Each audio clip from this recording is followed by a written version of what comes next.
Jaylen, how did you figure out that Nick Saban was retiring? What was your initial reaction to that? I figured out pretty much when everybody else figured out, just through the media. I was actually in an interview with Miami Dolphins, and they stopped the interview. It's like, have you seen it? And then I ended up like, what are you talking about? They're like, you haven't seen it? So that's how I actually figured out. They showed me, and we had to stop the interview, and I kind of seen it on social media and everybody's reaction. So I pretty much had the same reaction to everybody else.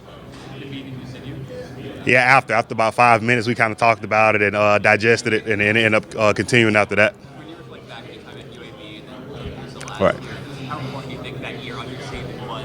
You know, the DB guy, how was that important to you yourself? It was essential. I mean, Coach Saban is so much stuff that he teach the DBs. He's the greatest to do it. You go in, he teach you how to prepare for a game. He teach you his system of defense, which is probably one of the more complicated systems in the country. So it was essential for me to go in and play in that level of football and play for Coach Saban for his last year. It was essential for my football career. What's the biggest thing you picked up from him? Definitely preparation. So one thing I definitely took from him was he always says, like, there's a price to pay, and it has to be paid up front. And obviously we have to pay that price during the week before the game to prepare for the game. Talking through your teammates yesterday about Saban, different responses on their reactions to it. I think Braswell said he was shocked. Right. Sure. Yep. Alice. He said that he thought he could see it coming in Right. the sense that he thought Nick was more loose Right. last year than maybe earlier in the career. Right. Call the category. Surprised or not? I was definitely shocked. I feel like everybody was shocked. If you weren't, something wrong with you. But I was definitely shocked. Didn't see it coming.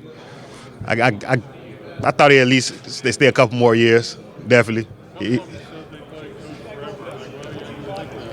Yeah, he's definitely a legend, and he don't show it. I mean, he keep going. He been doing the same thing for so many years, winning at the level he's winning. He don't really show it. But I mean, guys getting old, he's a legend. So hey, enjoy retirement, Coach. What's the process like transferring from UAB to Alabama? You know, other teams contact you. Right. Ending up at Alabama. So for me, the process it wasn't that bad. Kind of getting into like the transfer portal get kind of hectic when you first get in, like talking to all the different schools and trying to figure things out. But for me, I kind of had my head on straight. I kind of knew exactly what I was looking for when I was getting in the portal.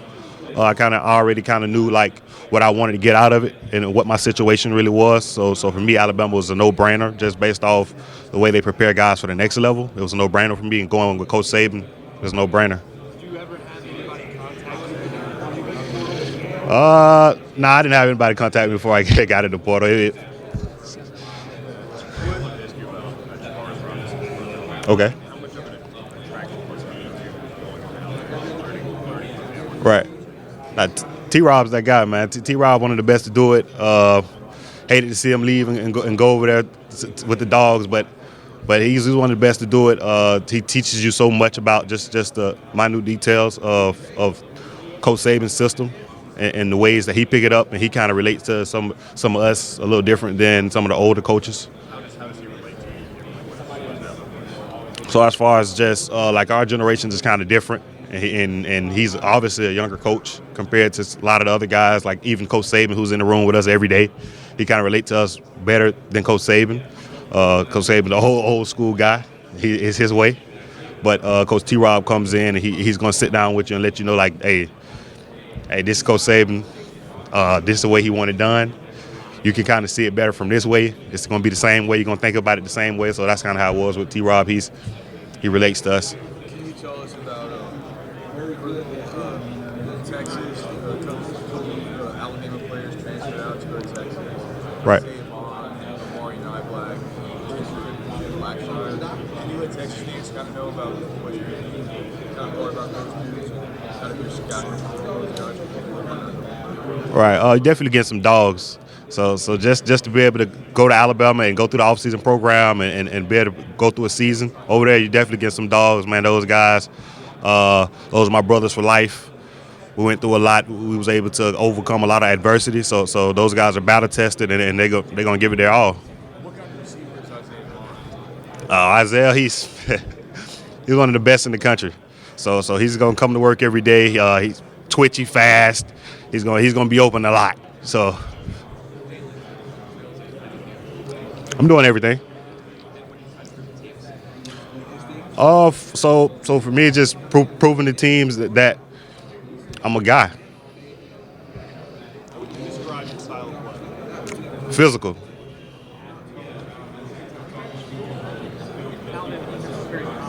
Right. How surprised did you were Right. So that's extraordinary. I mean, he's much before his time. He's a guy that probably generational. So for him to come in, is like his maturity level is through the roof. He's more mature than a lot of sophomores, juniors, probably seniors I've seen throughout my whole career. So I mean, Caleb's same thing. He's a dog, and he's mentally he's already prepared to be in the NFL. playing alongside talent like that? Right.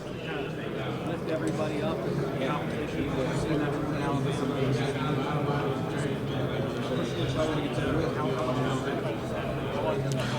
It was very beneficial. So that's the whole process there. The process is about coming in, competing against the best in the country. When you go to Alabama, that's what it's all about. So, I mean, when you sign up for it, that's what you sign up for. You don't sign up to go in and I'm going to be the day one starter. You're going in to compete against all the guys that's already there. And those guys were the best in the country when they was coming out of high school and things of that nature. So, I mean, that's what you're competing against, and that's what you sign up for. So that was the whole part of my process. I wanted to go in and go against the best guys in the country. Right. So his preparation, the way he took care of his body, week in and week out, the way he went in and studied the playbook and make sure he knew what to do on Saturdays, and it was completely different from any freshman I ever seen. Yeah. What about his on-field performance? Obviously, he had a great year. Right. What kind of player he is? He's definitely a twitchy player that's going to kind of trigger on things before a lot of guys even see it. So he's seeing stuff before a lot of guys even see it. He's able to come down in a run fit pretty fast, so he can cover. Not afraid of anything. As a freshman, that definitely blew me away. True freshman, that's extraordinary. Who are some of the guys in the NFL that you maybe watched and learned about from? So I watch Duran James. He's all over the field. He go from one side of the field all the way to the other side of the field in the blink of an eye. He's making plays all over. Guys like Minka, just the preparation he kind of brings to the game. His did the same thing when he was at Alabama. That's what he do. His preparation for the game and playmaking ability, and being able to be versatile at different positions. Have you had a chance to meet the Buccaneers this week? I believe so. Informal. And what they talk about, how did that go? So I mean, just kind of went through defenses, and then was able to kind of go through my background and things of that nature, and talk about my season and things like that. What teams have you met? So I went to East West Shrine, and I was able to I met with pretty much every team. So up here, it kind of was piggyback off that. Meeting with a couple teams, it was kind of piggyback off that, and was able to just basically go through defenses and kind of look at some couple film plays, things of that nature. Do you have a top couple of teams that you maybe liked more? Nah, I'm versatile. I go anywhere. How would you say you're not just a player, but a person?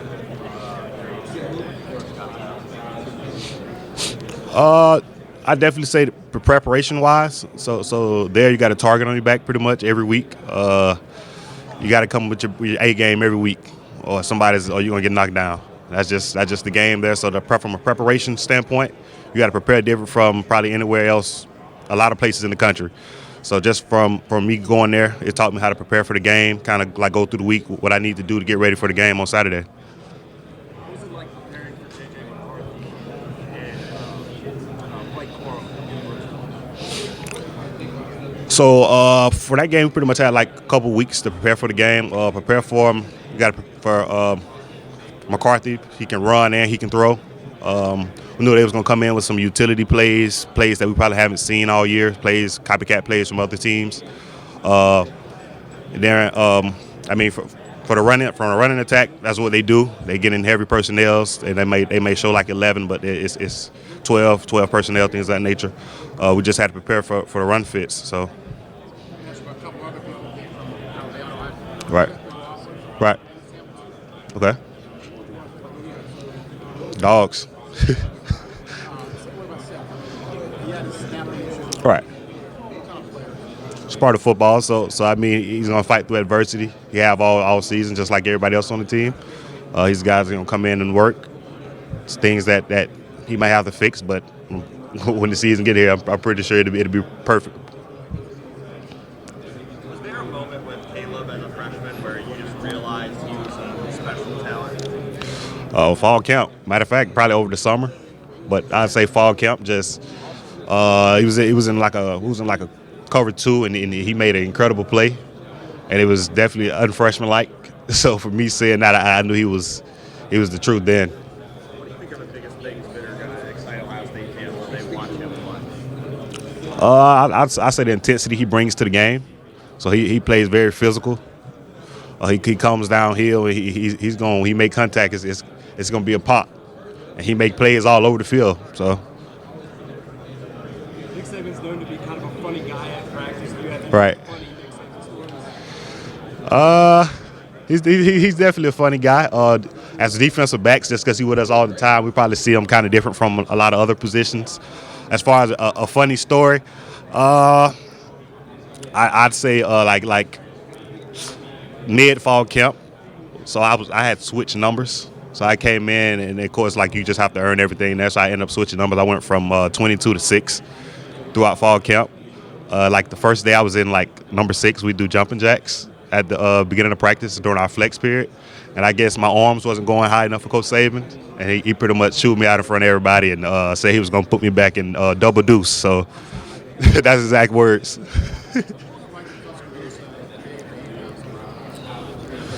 I wasn't in Tuscaloosa when he retired, but I mean, just seeing it on like social media how everybody was kind of gathering around the stadium and statue and things of that nature, I'm pretty sure it was definitely a lot of people that was kind of sad about that. Extremely. It's a once in a lifetime opportunity. I'm glad I took advantage of it, and I wouldn't change it for the world.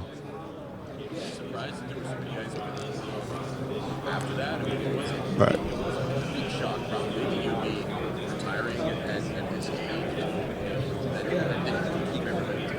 Right. It was definitely a shock, kind of when you see the guys that you kind of went through, like all the summer workouts and fall camp with. Those, of course, like I said, my brothers for life. Just kind of the things. That's kind of how football works. The brotherhood. But it was definitely kind of a shock for me to see those guys going to the portal. But with like the current state of college football, it's kind of what it is. Guys have to do what's best for them. That's kind of what it is. Same as coaches. Coaches do what's best for them. So that's kind of what it is. Nah, it won't be hard for me to root for the team, definitely. But for Caleb, that's my brother for life. So wherever he is, I'm rooting for him, and he should be a top 5 draft pick in a couple of years. So I root for him wherever he go. Have you talked to any of the younger guys that are still in the program right now about the vibe that Caleb was? Just a little bit, but I mean, Coach DeBoer, he's coming in to bring he's gonna have a crazy offense as a head coach. He's leading those guys. I doubt it'd be a drop off, but just a little bit. I have talked a little bit with those guys, not into much detail.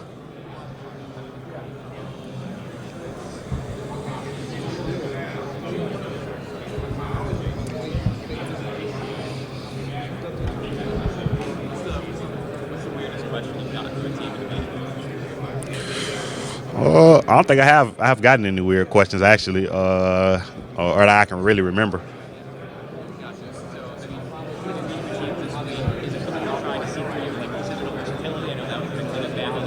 Right. So I definitely say like versatility. You got to be able to kind of play all over. You got to be definitely smart. So that's a big thing that teams kind of harp on. Just guys been able to come in and learn systems and learn different positions and been able to play all over the defensive backfield. That's kind of what they look for in guys. So that's kind of the big things I would say that a lot of teams are looking for in defensive backs. It seems like a lot of NFL scouts, say Bama guys come in, kind of know it a little bit more just because of the Saban run, the way the operation goes. Right. You kind of get that feeling as you're kind of in that interviewing process right now. Definitely. So I mean that's things that I've definitely heard going into Bama now, been going through that system. I definitely see the hype behind it, because I mean that's what it is. Going through Coach Saban's system it's challenging, but if you get it, you get it, and it kind of boosts your football IQ level. Playing defensive back, because the system is kind of catered to DBs. He's the DB coach, so for us it's kind of, you play a lot of multiple different things, a lot of formation check things that you see in the NFL. So. How long do you think it's going to kind of get to those four teams to make an impact? Say that one time. How long do you think it's going to get to understand those four teams of Saban? Right. So when I got there in the summer. It was kind of late. It was after spring. Got there like June 1. So for me, it was definitely kind of challenging. But I mean, going in, you have to study. You have to study it like it's schoolwork. That's what it is. So I had to go in and study, and whenever I had time to study, and like over the summer, I kind of started picking a lot of the base things up. Then through fall camp, you kind of polish those things up. It wasn't that bad. It wasn't that bad. Broncos, yeah, I'm pretty sure I have. Yeah, it went good. Right. That'd be a definitely cool. Pat is a guy. He came to maybe a couple of our games, but definitely a guy you see on film. We have all that old film of definitely the old teams, and they show us different things like from coverage standpoints. So that'd definitely be a cool experience for me. Yeah. Anything about this entire process surprised you? I'd probably say how rigorous it is, just going from this place to this place, whether it be all-star game, you're kind of doing the same process. Coming into like NFL Combine, it's pretty rigorous, pretty much doing stuff all day. So that was kind of surprising a little bit, but kind of expected. Teams are asking you a lot of questions. Right. What kind of questions are you asking? There's not really that many questions because it's more questions for me than it is for me, like to them. So, all right. How is having a lab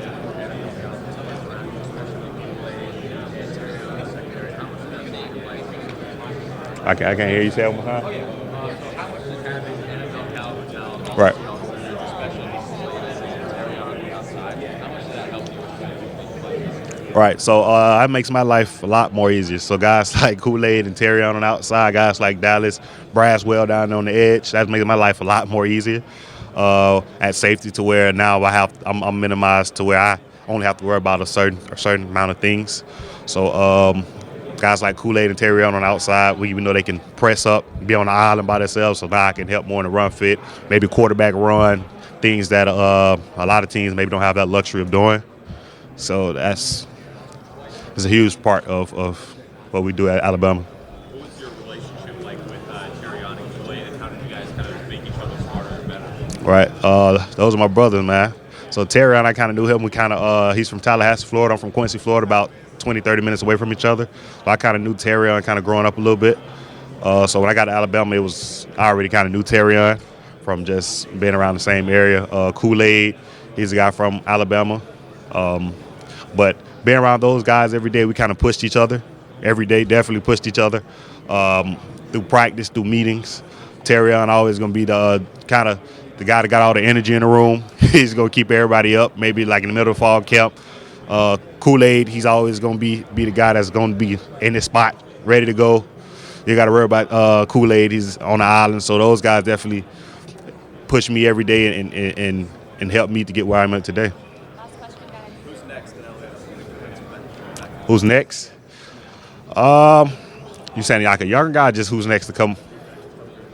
Malachi, definitely. Thanks so much. Appreciate y'all.